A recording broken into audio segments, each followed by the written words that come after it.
de financement du développement, mesdames et messieurs, chefs d'industrie, mesdames et messieurs, encore une fois, soyez les bienvenus à cette cérémonie d'ouverture de la Banque africaine de développement dans cette belle et vibrante ville d'Abidjan et dans ce tout aussi beau pays de la Côte d'Ivoire, un pays, une capitale dont les économies et les infrastructures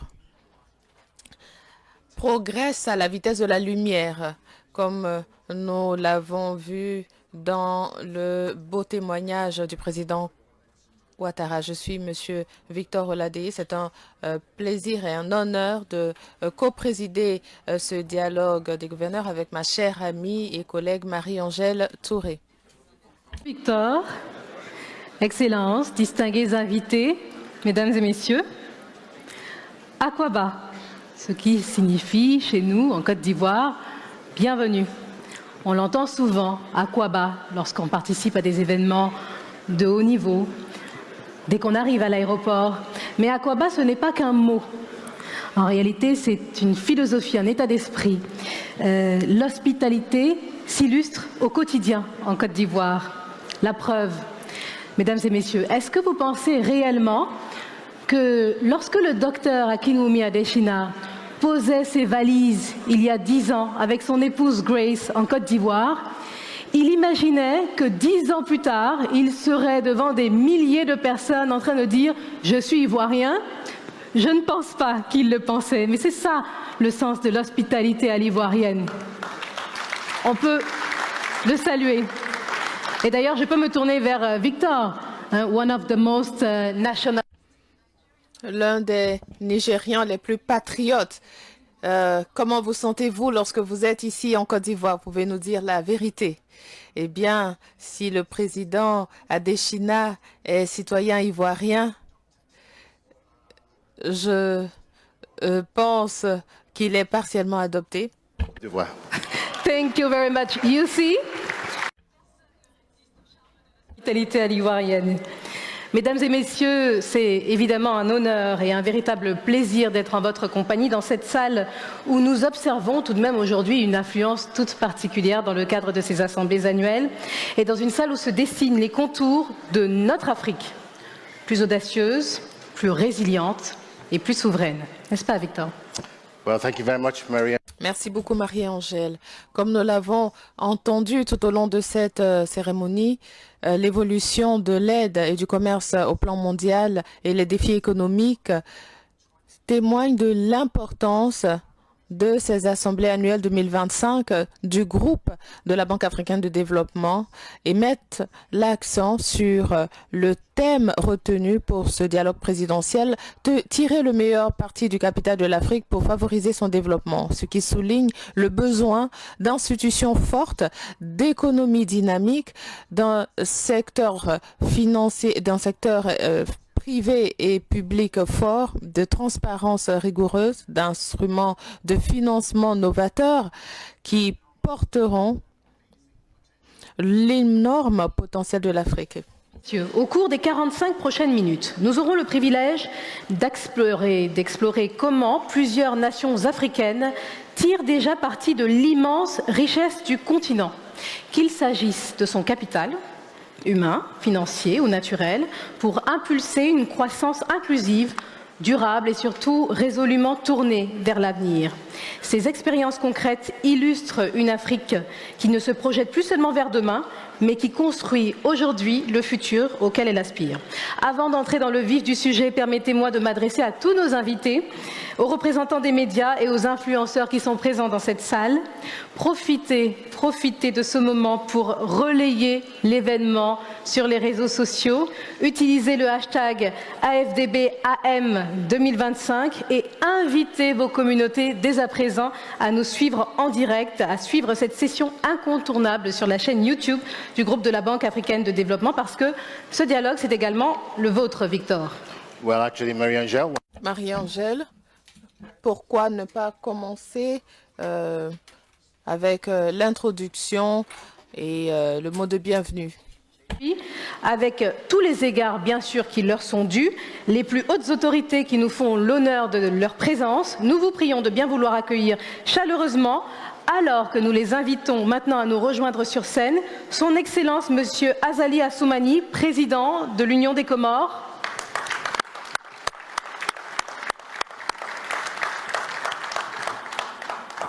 And His Excellency ainsi que son Excellence Monsieur John Mahama, président de la République du Ghana.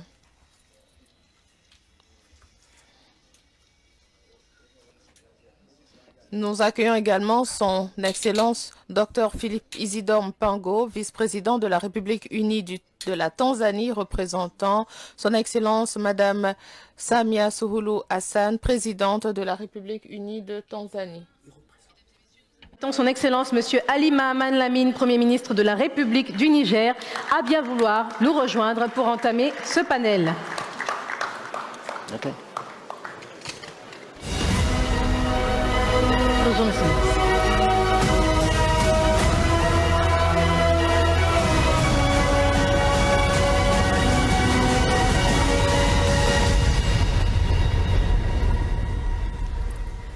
Mesdames et messieurs, nous allons entamer sans plus tarder cette session, cette discussion de haut niveau. Et ma première question va s'adresser à son Excellence Monsieur Azali Assoumani, président de l'Union des Comores. Monsieur le Président, les Comores sont bénies par la nature, avec un immense potentiel dans l'économie bleue, on ne fait que le répéter, dans un contexte où les nations insulaires cherchent à transformer leurs ressources maritimes en levier de croissance.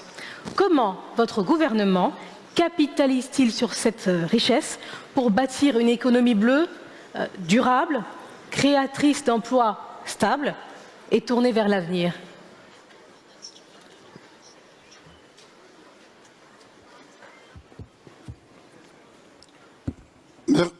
Ah, d'accord. Merci beaucoup, madame.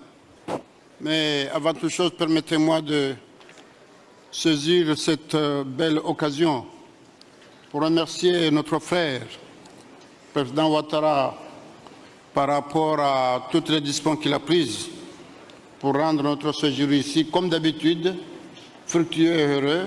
Nous en sommes très reconnaissants, mais aussi vous dire l'émotion que nous avons par rapport au speech de notre frère Adesina. Comme il a dit, 10 ans à la tête des institutions qu'il a performées et que cette institution a pris quand même une instance internationale très importante. Donc nous tenons à le remercier et à lui dire, M. Adesina, vous avez deux grâces avec lui. D'abord la grâce de Dieu et votre grâce qui est toujours à côté de vous. Et rassurez-vous, partout où vous serez, ces deux grâces vont vous accompagner et vous allez toujours réussir. Par rapport à cette question, madame, c'est une question effectivement très délicate. D'abord, comme vous l'avez dit, on est un pays insulaire, donc on est affronté au problème du changement climatique. Donc nous sommes insulaires par rapport aux pays voisins, mais nous sommes insulaires aussi par rapport aux îles, parce que nous sommes 4 îles séparées par la mer. Donc nous avons des défis énormes, très énormes. Et comme vous le savez, c'est un pays, comme il a été dit, 2000 km² de surface en terre, mais plus de 150 000 km² d'espace maritime. Donc voilà effectivement une richesse énorme que nous devons capitaliser.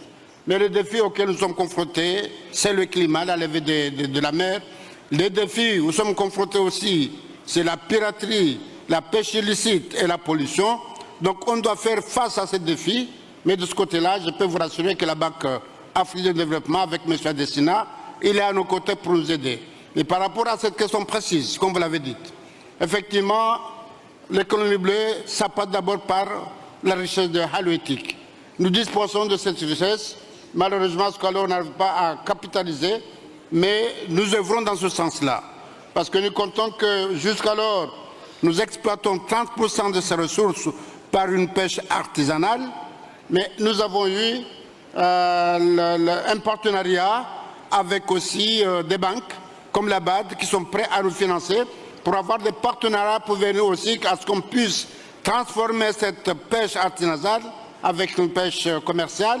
Et nous avons des pêcheurs que nous avons déjà formés, recrutés, qui sont à même effectivement d'avoir la formation. Nous avons prospecté les pays à même d'avoir de la formation et aussi on a prospecté les investisseurs qui vont venir pour nous appuyer. Mais effectivement, mon frère Adissane m'a dit que, M. Azali, vous avez le pétrole comorien, c'est la pêche et le tourisme. J'ai bien enregistré ça, effectivement nous allons y travailler. Et madame, rassurez-vous, on y travaille, mais nous avons besoin de votre appui, de votre aide, que ce soit multilatéral ou bilatéral. Un pays comme la Côte d'Ivoire, avec son expérience multiforme, on a intérêt, on a besoin de cela. D'ailleurs, maintenant, on remercie beaucoup parce que nous avons une coopération qui dure depuis 50 ans et qui est performante, qu'on va essayer d'aller de l'avant pour essayer d'arriver. Merci, madame. Thank you very much, President. Je vous remercie, Monsieur le Président Assoumani. Merci encore une fois pour votre passion en tant que dirigeant. Nous allons nous adresser à présent au Président Mahama.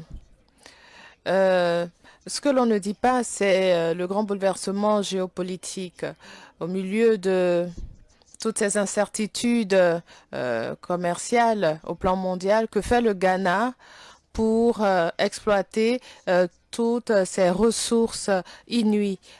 Comment fait le Ghana pour s'adapter à ce climat d'incertitude que nous traversons? Je vous remercie.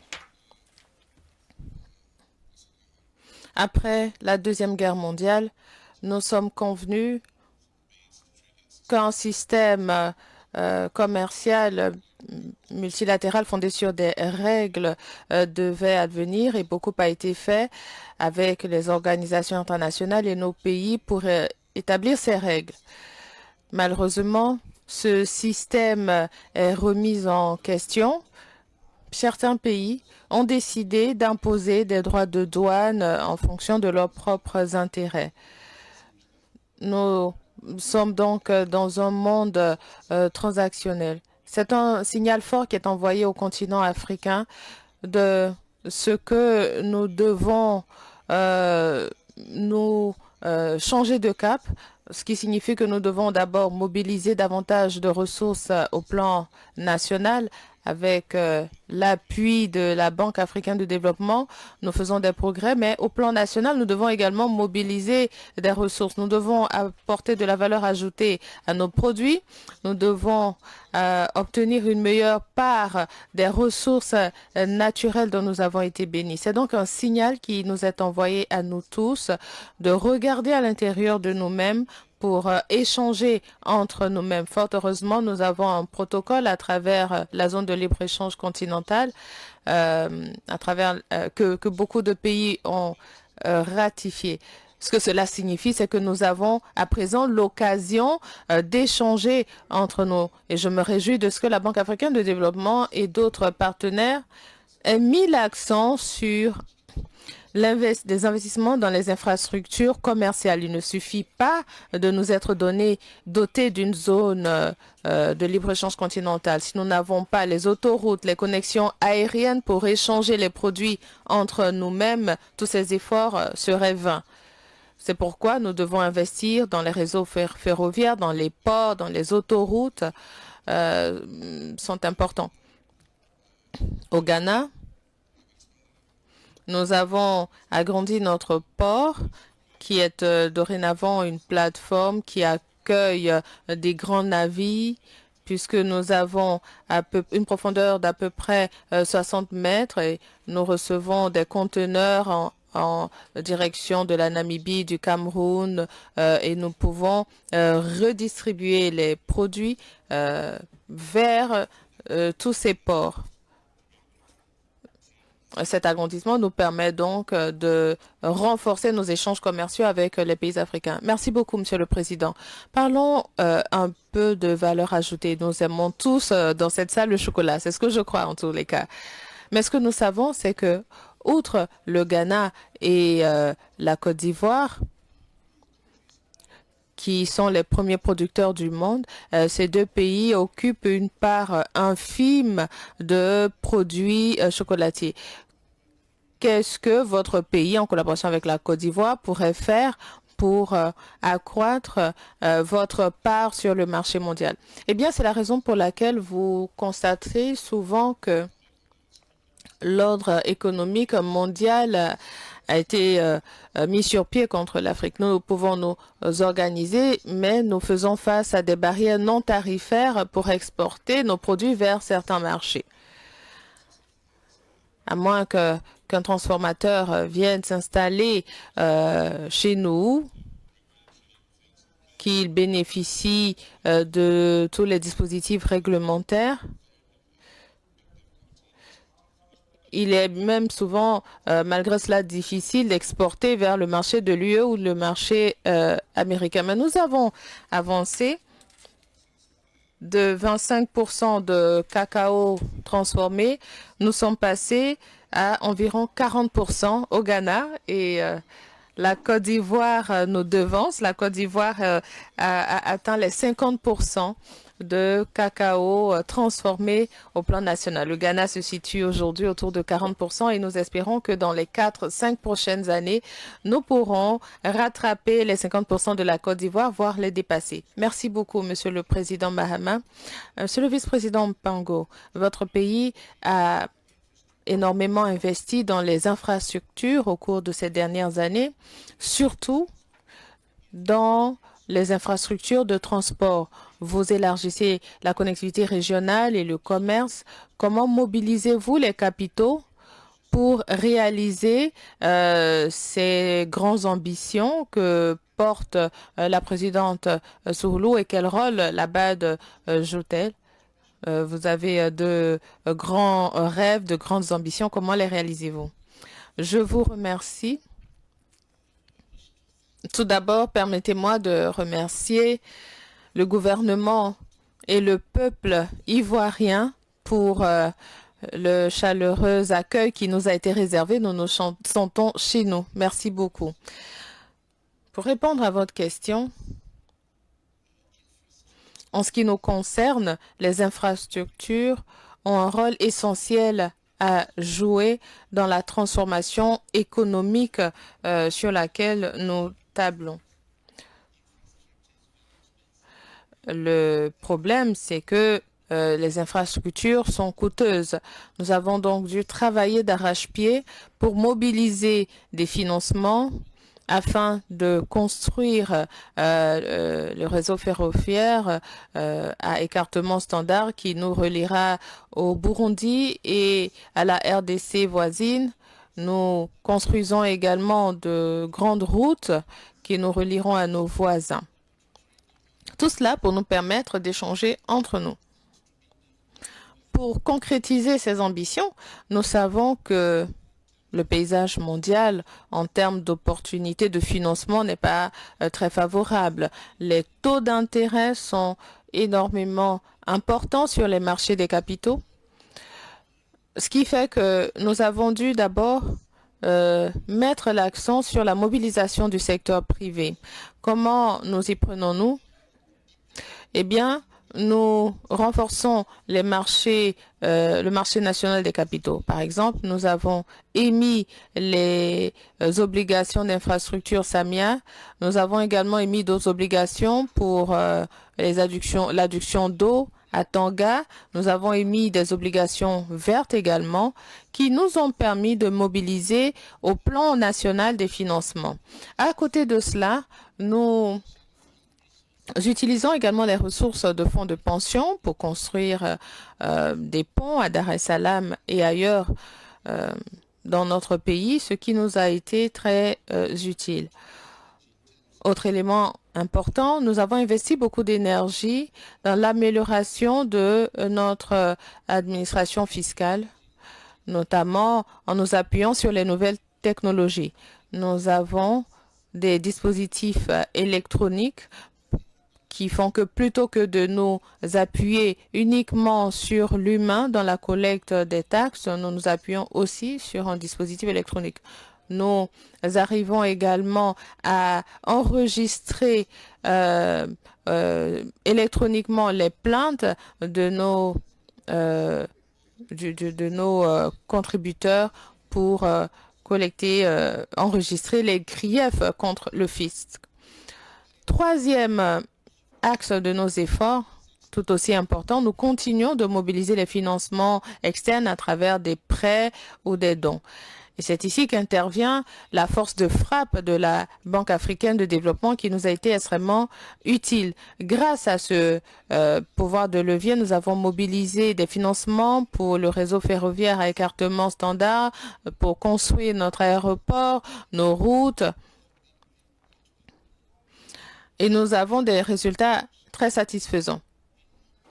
Néanmoins, un appel à la prudence. Dans la mobilisation des ressources externes, il est très important de veiller à la viabilité de la dette afin d'éviter tout risque de tomber dans le piège de la dette. Il est crucial de garder l'œil sur la viabilité de la dette pour ne pas se retrouver dans une situation de surendettement.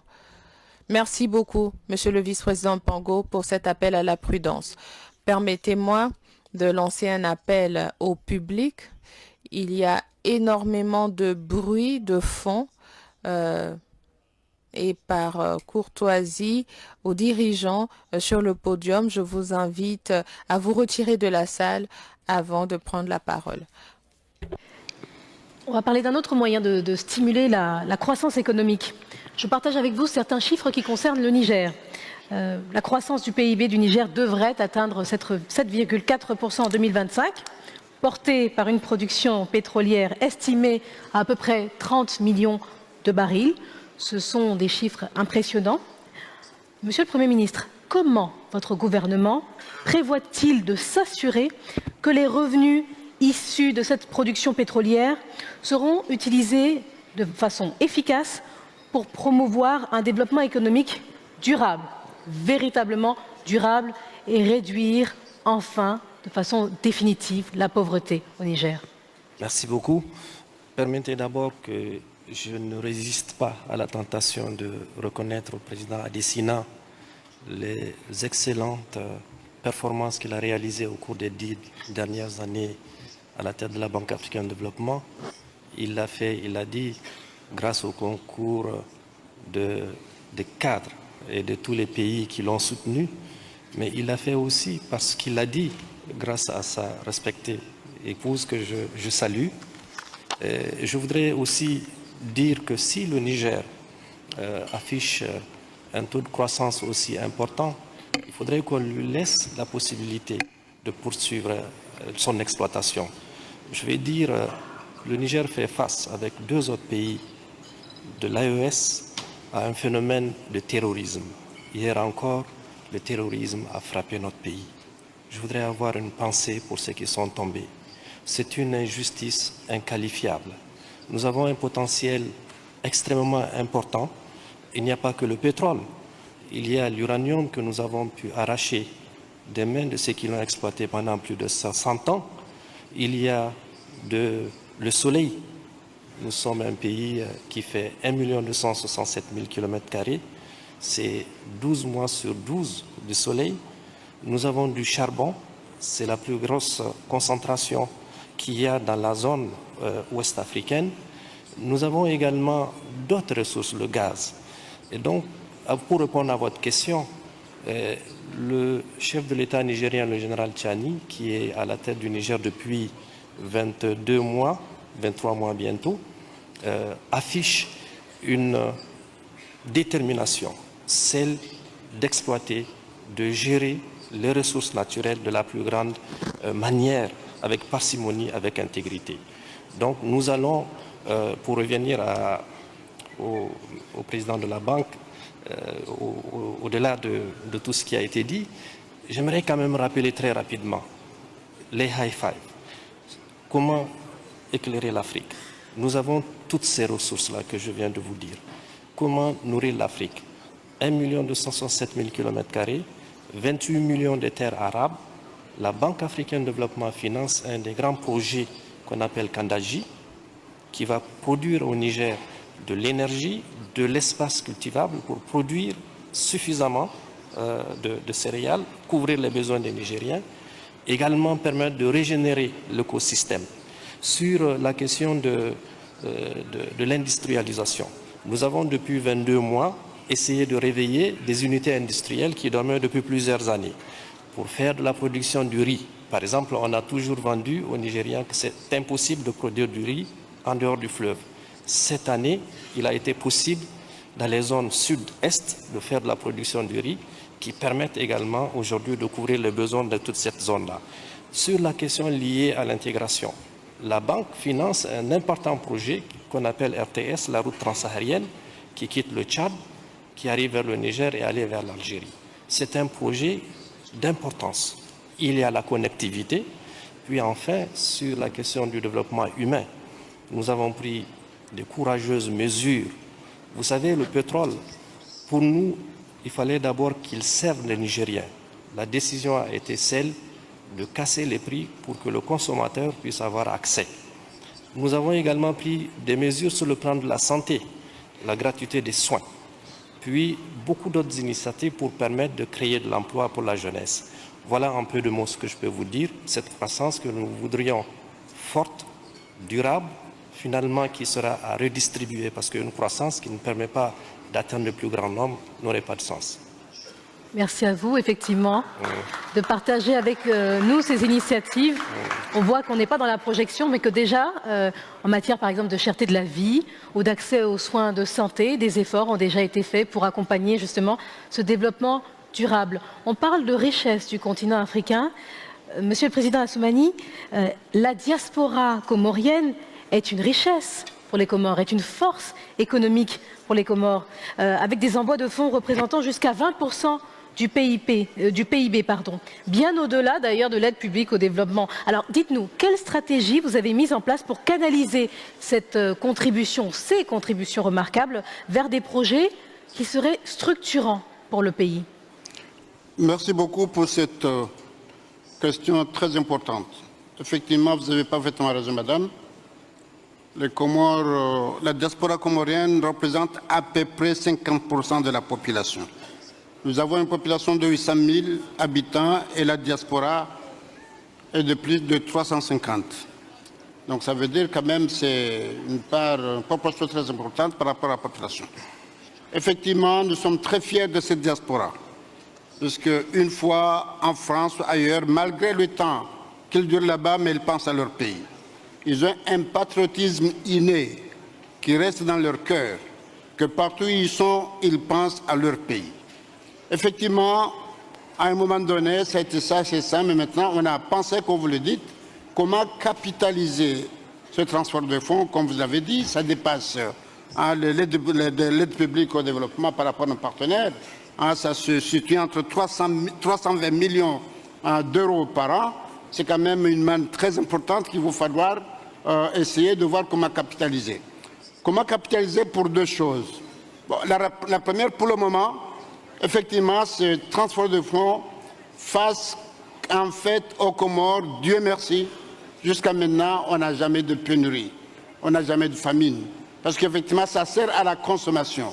Nous, l'État, notre deal premier pour le moment, c'est de voir en fait qu'il n'y ait pas de pénurie, qu'il y ait tout ce qu'il faut pour consommer, parce qu'effectivement, avec l'apport de la diaspora, la consommation est là.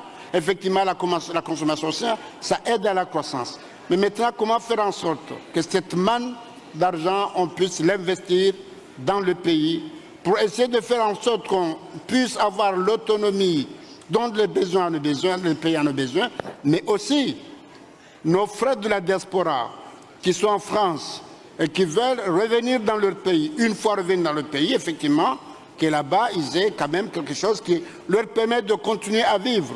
Et on sait malheureusement maintenant, comme on le savait tous, l'extrémisme qui sévit dans ces pays-là fait en sorte qu'il faut qu'on fasse en sorte que cette diaspora puisse revenir en bonne et due forme et une fois arrivé au pays, qu'ils puissent aussi avoir des actions à faire pour l'intérêt du pays et puis aussi pour l'intérêt de leurs propres intérêts.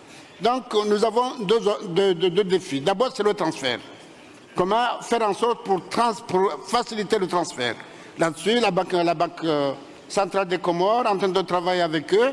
Et puis aussi, on va demander des partenaires, d'ailleurs j'en ai parlé avec le président Adesina, comment on peut aider à ce que ce transfert soit un peu facile, qu'il puisse arriver à temps et que, bon, comme on sait partout, hein, que ça ne soit pas en l'air. Donc on est en train de travailler, on a mis en place un mécanisme. Mais le deuxième mécanisme le plus important, c'est ça, c'est l'investissement. Comment faire en sorte que la diaspora qui transfère son argent puisse aussi faire de l'investissement local.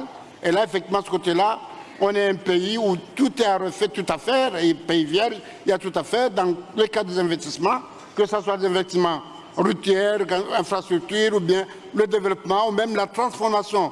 Comme on le dit, vous l'avez tous dit ici, que l'Afrique regorge d'énormes potentialités. Malheureusement, on fait des exploitations brutes, et là, on n'y gagne rien.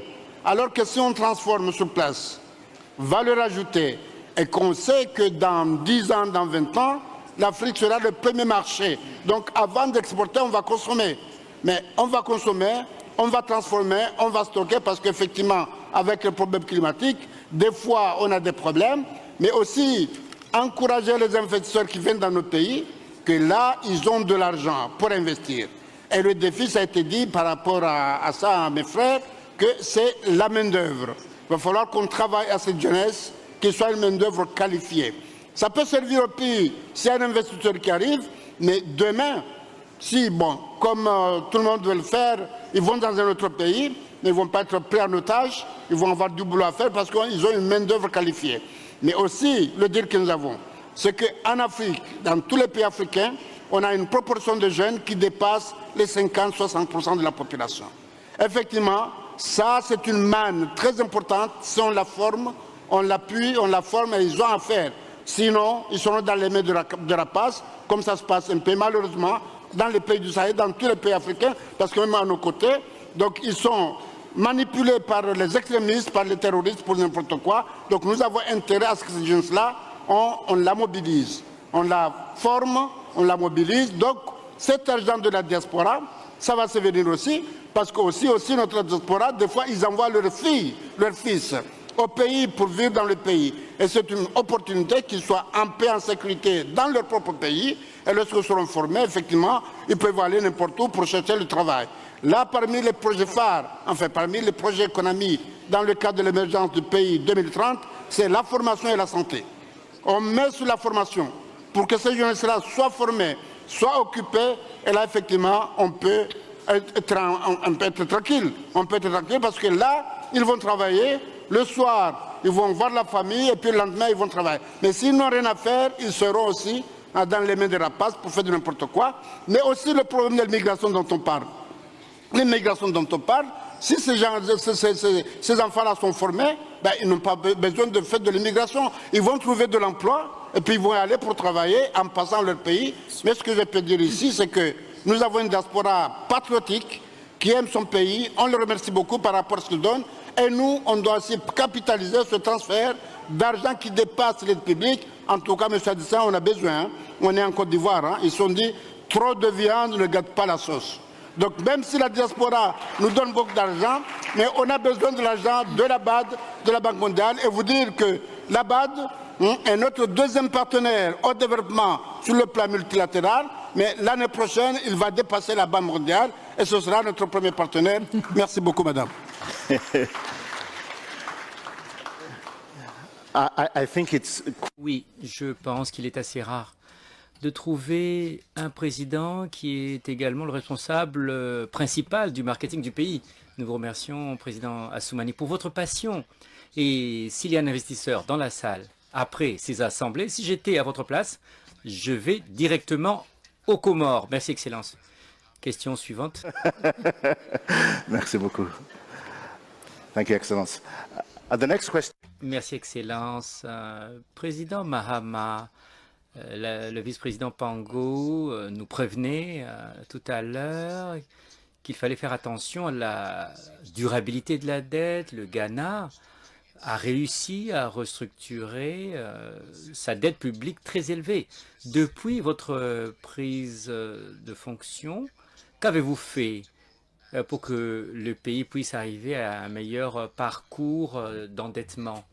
Merci infiniment. C'est de l'histoire. Tout le monde sait que le Ghana était en défaut de paiement pour sa dette. Nous sommes passés par un programme d'échange difficile, de restructuration de la dette.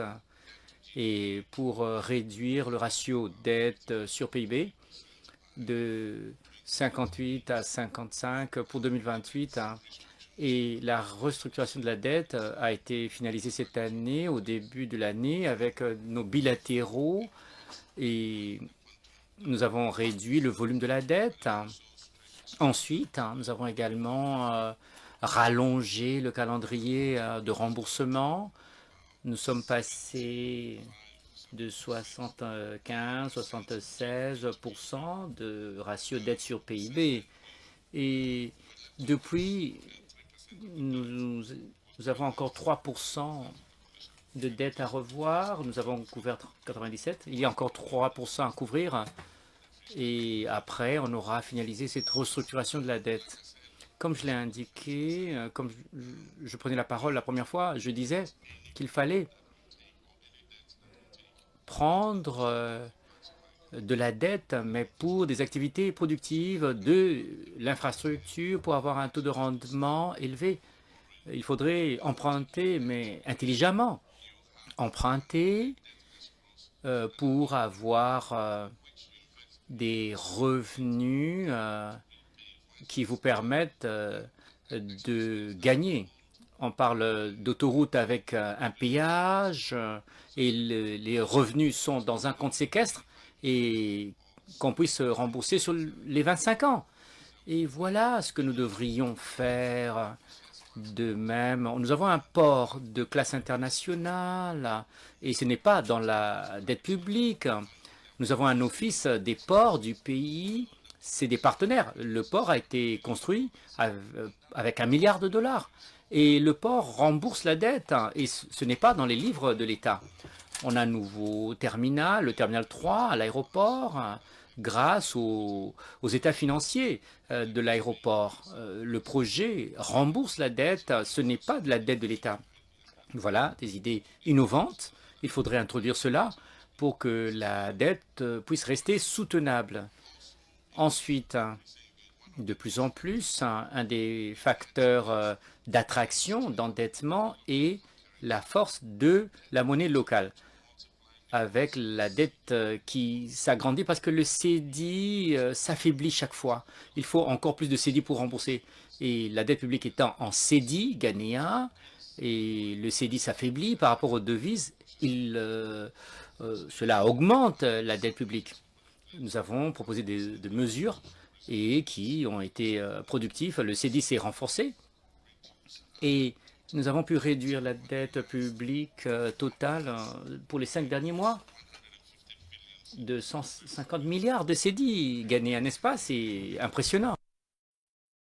Et si cette trajectoire peut continuer, alors nous pouvons atteindre 55-58% de soutenabilité de la dette prévue pour 2028 et atteindre cela cette année. Et cela nous donnera de la marge budgétaire pour investir dans les secteurs les plus productifs de l'économie. Et comme je l'ai dit, nous devons regarder à l'intérieur des renforcements des recettes nationales, réduire la dépense, assurer plus de redevabilité, et c'est la focalisation de mon administration. Merci infiniment, Président Mahama. C'est si bien dit. Je vais revenir au vice-président Pango encore une fois. La Tanzanie a été très ambitieuse avec 12,9 milliards de pacte national en matière d'énergie pour de l'énergie propre et renouvelable pour 2030. Vous avez accueilli le sommet M300 qui a réussi. C'était au mois de janvier de cette année. Alors, comment votre gouvernement se positionne-t-il pour assurer une intégration en matière d'énergie? Merci. La première action a été de réaliser de grands investissements dans la production d'énergie. Et nous sommes lancés dans un projet très ambitieux avec un de nos grands fleuves et nous avons fini la réalisation d'une centrale hydroélectrique qui nous produit plus de 2000 mégawatts. Et Au-delà, nous investissons dans d'autres projets, notamment pour profiter des réserves en gaz naturel, qui sont estimées à plus de 57 000 milliards de cubes carrés, de pieds carrés, et pieds cubiques plutôt. Et donc, nous allons diversifier nos sources d'énergie également. En plus de cela, nous investissons dans d'autres projets hydroélectriques dans le pays. Nous allons également lancer un programme pour profiter et tirer parti de notre potentiel.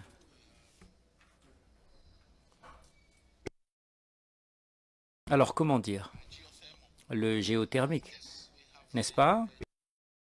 Nous avons un potentiel géothermique dans plusieurs régions et nous avons commencé à travailler sur un projet pour 500 mégawatts. Voilà pour la production. Ensuite, nous investissons dans le transport de l'électricité également pour pouvoir assurer de la connexion avec le Kenya, la Zambie, le Malawi également. Cela est très important si nous voulons positionner la Tanzanie pour être un centre de transport d'électricité. Oui, monsieur le vice-président, permettez-moi de poser la question. L'événement M300 a été un succès avec la Banque mondiale, la Banque africaine et votre gouvernement. Quelles ont été les grandes réalisations, les grands succès, notamment pour ce qui est du plan ambitieux de votre gouvernement? Quelles sont les grandes réalisations depuis le mois de janvier? Oui, vous savez, janvier, c'est avant-hier. Et ce que nous avons pu faire jusque-là, c'est réussir un soutien financier, encore une fois, pour surmonter nos contraintes les plus importantes et pour vendre de l'électricité aux pays voisins, mais également pour certaines régions où nous n'avons pas encore finalisé l'infrastructure de transport d'électricité, assurer un raccordement à l'électricité de l'Éthiopie. Vous savez, il y a eu très peu de temps depuis l'événement M300. Oui, avec vous tous, les chefs d'État, vous allez assez rapidement et nous vous souhaitons bon vent. Nous arrivons pratiquement à la fin de cette séance. Marie-Angèle, s'il vous plaît, une dernière question pour son Excellence, le Premier ministre du Niger. Puis nous allons passer aux questions générales. Et vous avez parlé du Niger et donc d'un atout du Niger, l'ensoleillement. Vous nous avez dit 12 mois sur 12, on a du soleil. Mais parfois, nos forces peuvent se transformer en faiblesse, notamment en matière d'agriculture. Il est plus difficile dans cet environnement très ensoleillé de pouvoir notamment atteindre l'autosuffisance alimentaire et de pouvoir nourrir tous les Nigériens. Je vais vous parler d'une initiative, Niger Food, en partenariat avec des acteurs du secteur privé tels que le groupe Dangote par exemple. Elle vise à améliorer la productivité agricole. Dites-nous, quelles mesures sont mises en œuvre pour garantir le succès de cette initiative et comment celle-ci contribuera-t-elle à la sécurité alimentaire et à la diversification économique du Niger? La sécurité alimentaire du Niger, c'est d'abord l'affaire des Nigériens. Depuis 20 mois, il y a une opération qui s'appelle la grande irrigation. Vous savez, au Niger, on a 8 régions. Dans chacune des 8 régions, le chef de l'État a décidé que nous valorisions les plus petits cours d'eau. Cette initiative, en un an, elle a permis de répondre aux besoins à plus de 80% des besoins nationaux. Nous avons fait une production. C'est la première fois depuis 60 ans que nous traversons une période dite de soudure où nous n'avons pas eu besoin de demander de l'aide, ni même de pratiquer ce qu'on appelle la vente à prix modéré. Ça veut dire que l'initiative des Nigériens par eux-mêmes est une réalité. La deuxième chose importante en ce qui concerne l'énergie, le Niger a eu l'honneur de faire partie des pays qui bénéficieront de cette initiative de M300. Nous en ferons le plus grand usage pour renverser davantage la tendance. Vous savez, avant le changement de régime en 2023, nous importions plus de 70% de notre consommation énergétique. À ce jour, il y a moins de 30% que nous importons. Quand on va ajouter l'initiative M300, je pense que dans moins de 2 ans, nous allons couvrir l'intégralité de nos besoins. Donc ça va être une question fondamentale qui viendra soutenir la production agricole au Niger. Notre ambition, c'est non seulement dans 2 à 3 années couvrir nos besoins par la production nationale, mais également destiner le surplus à l'exportation. Merci, Monsieur le Premier ministre. Je voudrais, Monsieur le Premier ministre, rajouter un petit point avant le dernier tour de table. Et vous parlez du Fonds africain de développement, du groupe de la Banque africaine de développement. Vous savez, il a eu un impact considérable sur les économies de 38 pays africains à faible revenu. Il a soutenu et continue de soutenir votre pays. Nous sommes en pleine reconstitution des ressources du Fonds africain de développement, comme l'a mentionné le président Adesina dans son allocution.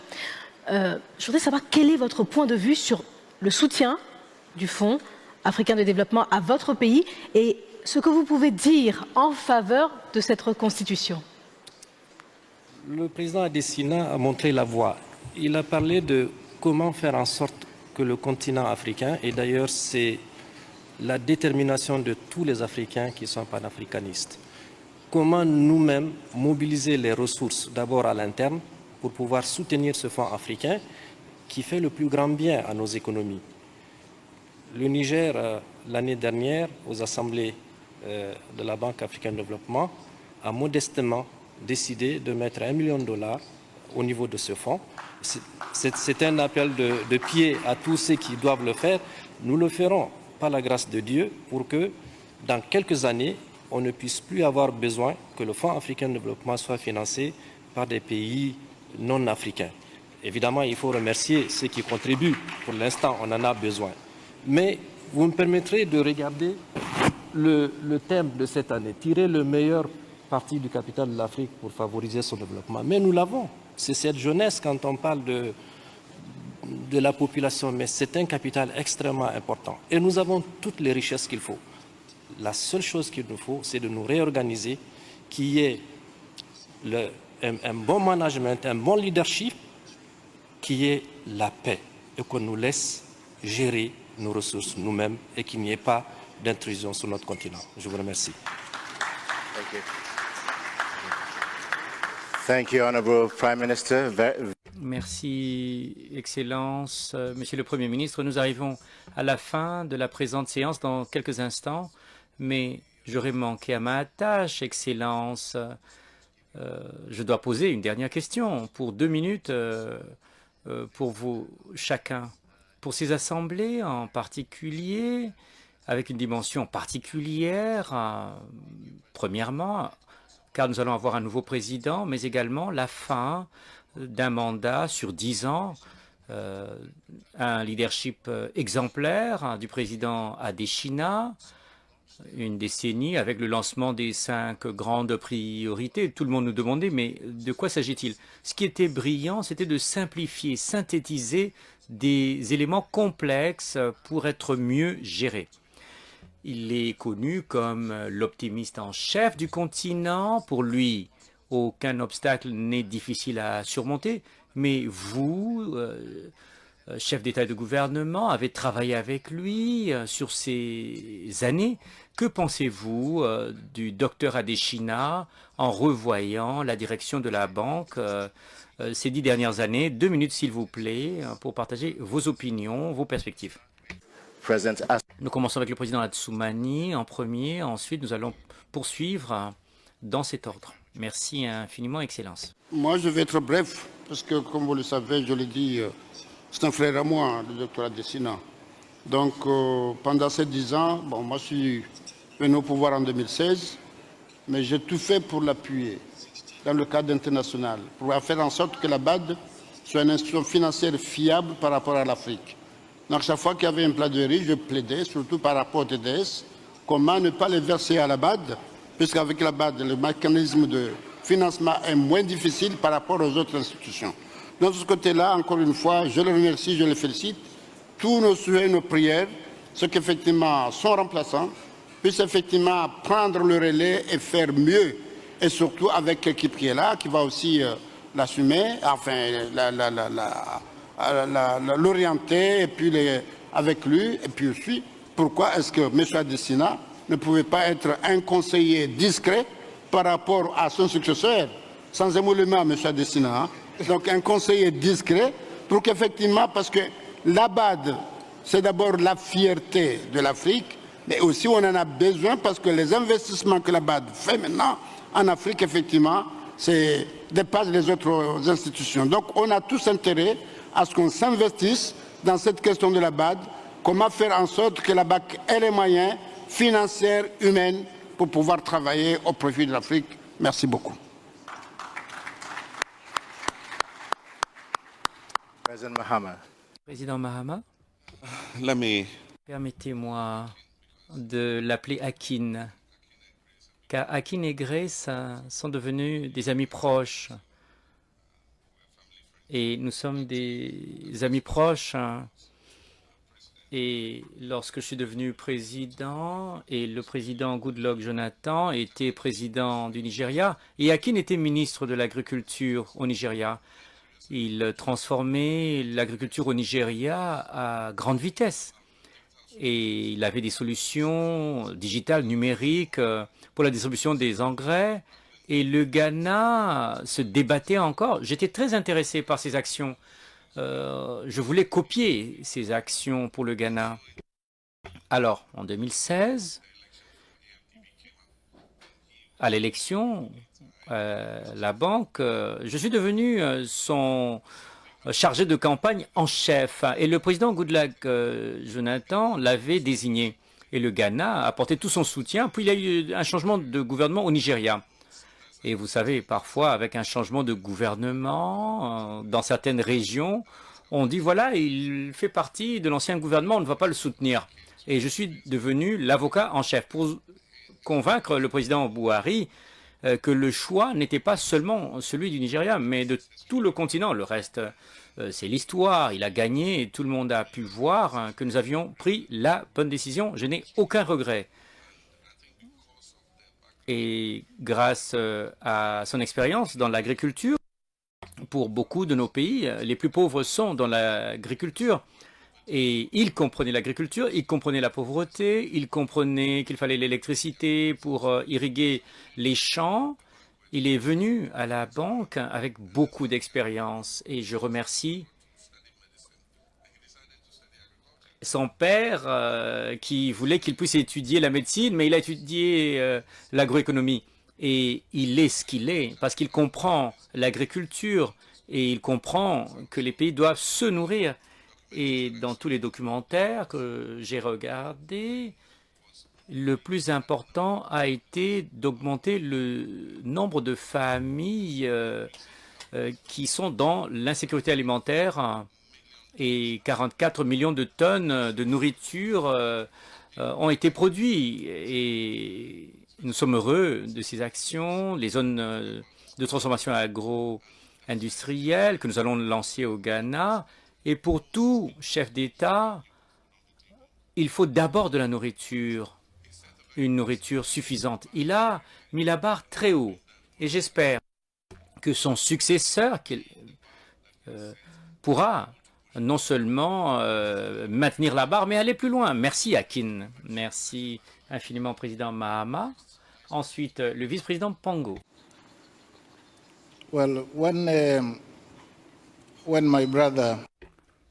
Eh bien, lorsque mon frère, le docteur Adesina, est arrivé a pris fonction, la Tanzanie avait un soutien de là-bas de 1,6 milliard de dollars.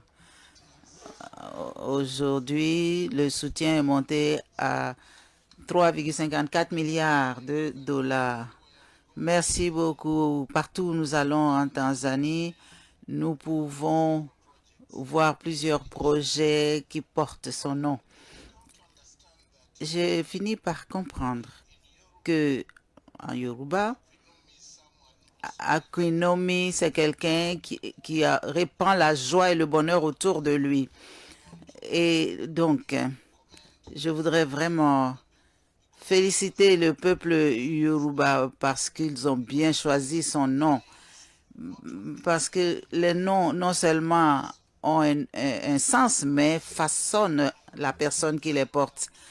Je voudrais dire, sans aucun préjugé, que la Adesina que j'ai connue depuis lorsque j'étais ministère des Finances et gouverneur au sein du Conseil des gouverneurs de la BAD, cet Adesina est un véritable fils de l'Afrique, très dévoué pour faire de l'Afrique, donner à l'Afrique un avenir brillant où il y a la prospérité 24 heures sur 24, chaque jour de l'année. Merci beaucoup. Nous vous souhaitons à vous et à votre famille une vie prospère. Je pense que vous êtes trop jeune pour aller à la retraite et j'espère que l'Afrique va continuer à bénéficier de vos services. Et enfin, je voudrais juste révéler qu'il y a des consultations en cours en Tanzanie afin de nommer une des routes données à une des grandes voies à Dodoma, Zanzibar, votre nom pour avoir contribué au développement de la Tanzanie ces 10 dernières années. Bonne chance et merci beaucoup. Merci beaucoup, Monsieur le Vice-président Bango. Votre traduction du Yoruba est parfaite, Monsieur le Vice-président Kenwumi. C'est effectivement quelqu'un qui répand la joie autour, mais le mot Akin veut dire guerrier. Une des choses qui, à mon avis, a marqué la vie du docteur Adesina, c'est que pour toutes ces fonctions qu'il a occupées, il a été un guerrier luttant contre la pauvreté et l'injustice. Et pour ça, nous disons un puissant Amen aux vœux que vous avez exprimés.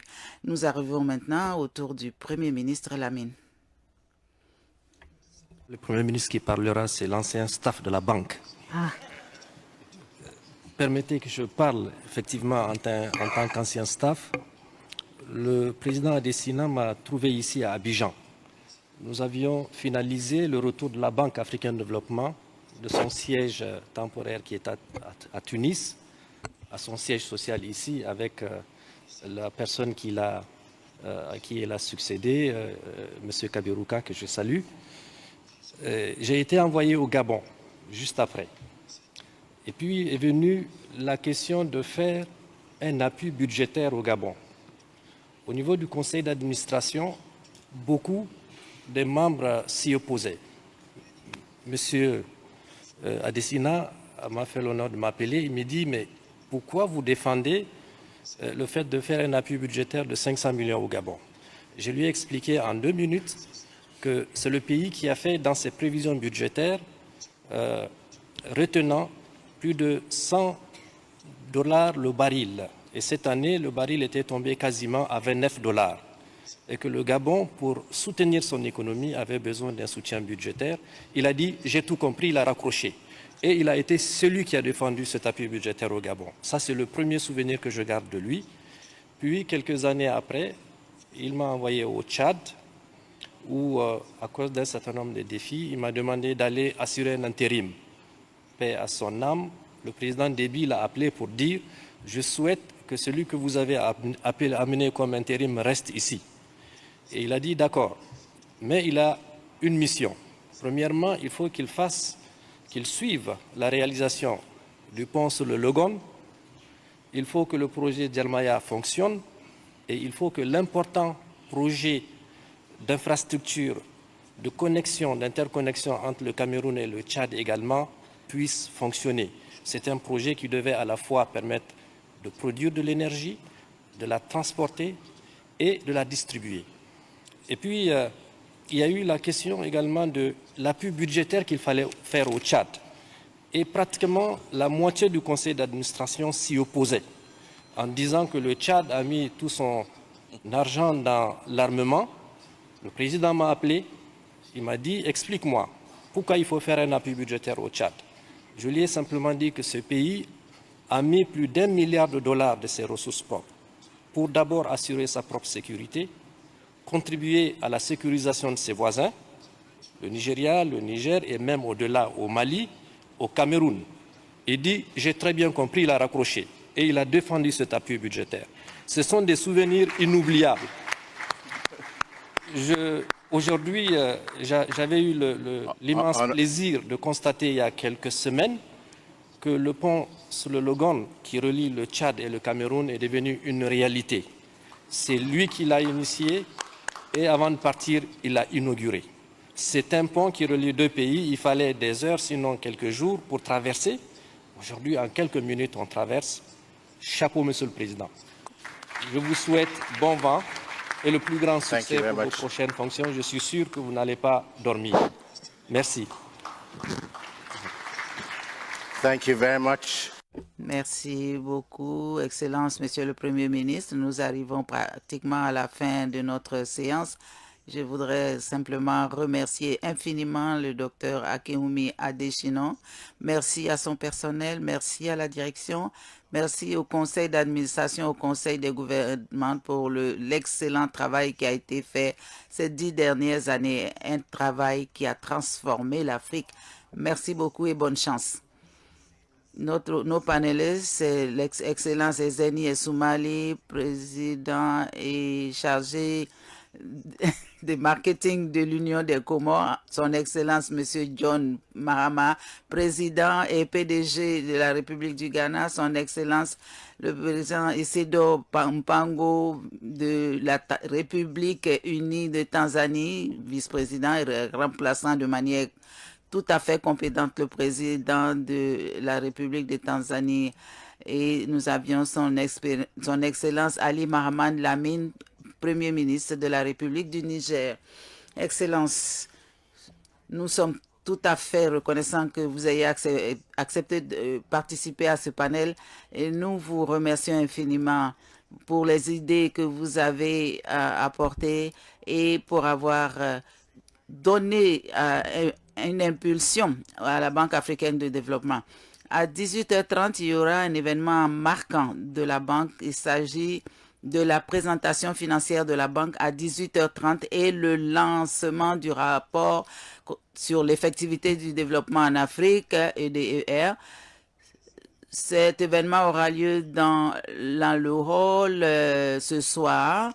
Ces événements sont très importants. Nous espérons vous y revoir encore une fois.